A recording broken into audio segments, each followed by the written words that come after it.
bibigyan, sa Blue Ribbon, kahit anong committee ng Senate, Yan. pag mayroong nagsasubmit ng affidavit, lahat ng member bibigyan ng kopya. Oh, pansinin nyo. Ganun yun. Yun ang talagang tradisyon or SOP, standard procedure. Sige. Itong affidavit nila, Diskaya, walang may kopya kundi si Senator Marcoleta. Nako. Ito po ba'y pirma ninyo for the record lang? Yes po, Firmado. Chair. Thank you.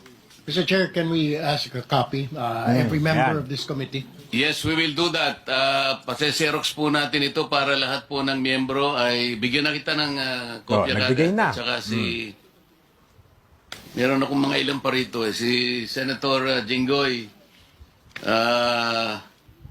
Senator Rapi, isa na lang ang natira kaya pase-xerox natin ito. Bigay mo na lang sa kuya mo. Kuya mo naman si Senator Rapi. Ikaw na.